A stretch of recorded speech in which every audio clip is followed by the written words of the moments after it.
नमस्कार to everyone, this is Neha Rajput. Again we are here to learn something. तो इसका जो इंग्लिश में मैंने इसे पढ़ा दिया है, आज हम इसे हिंदी में जानेंगे। तो ये मैंने हिंदी में लिखा है सब कुछ। सबको ये बड़ी प्रॉब्लम थी कि इंग्लिश में ही पढ़ाते हो, तो मैं सब हिंदी में लिख कर लेकर आई हूँ। तो आप ये नोट डाउन कर लेना, आपके लिए है ये। तो आज हम पढ़ने वाले हैं समावेशी शिक्षा। इसे इंग्लिश में क्या बोलते हैं? Inclusive education. अब समावेशी शिक्षा होती क्या है? जिसके अंदर सब कुछ समाहित है ना। इंक्लूसिव इंक्लूडेड, है ना, इनसे ही तो बना है। समावेशी समाहित।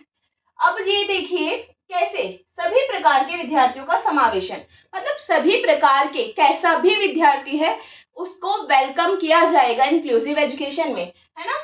फिर आ जाएगा विद्यालय में विविधता। विद्यालय में विविधता मतलब स्कूल में डाइवर्सिटी। कैसे डाइवर्सिटी? जेंडर से रिलेटेड, मतलब कोई भी लिंग होगा, भाषा, लैंग्वेज, धर्म, रिलीजन, जाति, कास्ट, संस्कृति, कल्चर, प्रथम पीढ़ी की। अब ये क्या होती है? First generation. फर्स्ट जनरेशन कैसी? मतलब ये वो जनरेशन होती है जो पहली बार स्कूल जा रही होती है। इससे पहले की जो भी इनकी पीढ़ी होती है वो कभी स्कूल ही नहीं गई, इसीलिए इन्हें फर्स्ट जनरेशन बोलते हैं या फिर प्रथम पीढ़ी के छात्र बोले जाते हैं। ये अमीर हो गया, गरीब हो गए, है ना, प्रतिभाशाली, ये गिफ्टेड होते हैं, है ना। ये प्रतिभाशाली को हम गिफ्टेड बोलते हैं। और विशिष्ट बालक को, ये देखिए विशिष्ट बालक, इसे हम स्पेशल चाइल्ड बोलते हैं। अब प्रतिभाशाली और विशिष्ट बालक में क्या डिफरेंस है? प्रतिभाशाली वो जिन्हें मतलब भगवान से गॉड गिफ्टेड बोलते हैं उन्हें हम, है ना, कि उन्हें कुछ ना कुछ ऐसा टैलेंट मिला होता है भगवान से कि वो उसमें अच्छा करते हैं। फॉर एग्जाम्पल, किसी की ऑटोमेटिकली आर्ट अच्छी है, उसने कुछ नहीं करा पर वो आर्ट बहुत अच्छी कर लेता है, तो ये उसे क्या गॉड गिफ्ट मिला हुआ है कि वो अच्छा आर्टिस्ट है, ठीक है। पर विशिष्ट बालक वो होते हैं जो कोई कार्य वैसे नहीं कर सकते जैसे सभी कर रहे हैं, पर वो कर सकते हैं। उन्हें बस अन्य तरीके से उन्हें सिखाया जाए, उनकी सहायता की जाए, है ना। स्पेशल नीड है उन्हें, बस उन्हें सिखाने की जरूरत है, अलग तरीके से वो सीख जाएंगे, है ना। फॉर एग्जाम्पल, अगर कोई बच्चा है जिसका, है ना, जिसे डिस्ग्राफिया की प्रॉब्लम है ना। डिस्ग्राफिया कौन सी डिजीज होती है? लर्निंग डिजीज, जो कि अच्छा लिख नहीं पाता, है ना। अब ये देखिए, अगर वो लिख अच्छा नहीं पाता, इसका मतलब ये नहीं है वो सीख नहीं सकता, वो सीख सकता है, पर उसे स्पेशल नीड की जरूरत है। मतलब अगर वो आप उसकी सहायता करेंगे वो सीख जाएगा। तो ये विशिष्ट बालक हो गए, ये प्रतिभाशाली का जो एग्जाम्पल हो गया, समझ लो। सब इसको मिक्स कर देते हैं, ठीक है, तो वो मिक्स नहीं है। अब देखिए समावेशी विद्यालय में क्या क्या होता है। विशिष्ट शिक्षक।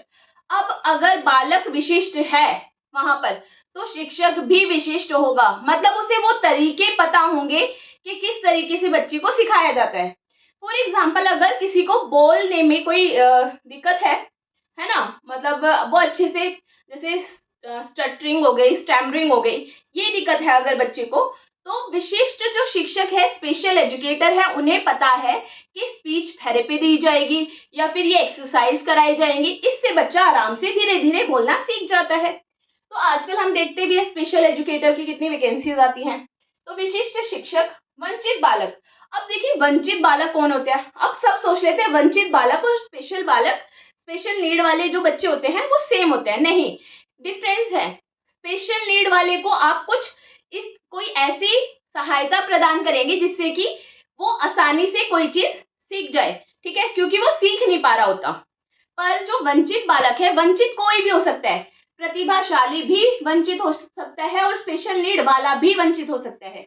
फॉर एग्जाम्पल, कोई ऐसा स्कूल है जहां पर केवल और केवल किसका, विशिष्ट बालकों का क्या होगा, एडमिशन होगा।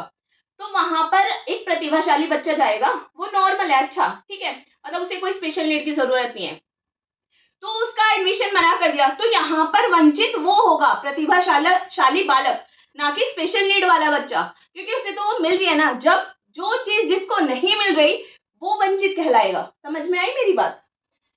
प्रछन्न पाठ्यचर्या। प्रछन्न मतलब हिडन, और पाठ्यचर्या करिकुलम, ठीक। मैंने आपको ये शायद बताया भी है पहले भी। हिडन जो करिकुलम क्या होता है?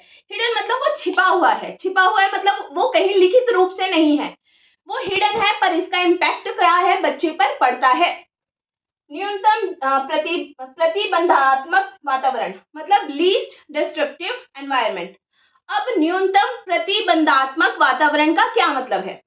अब मैंने बोला लीस्ट मतलब कम से कम, डिस्ट्रक्टिव मतलब प्रतिबंधात्मक, कम से कम डिस्ट्रक्शन होनी चाहिए, ऐसा एनवायरनमेंट बच्चे को दो।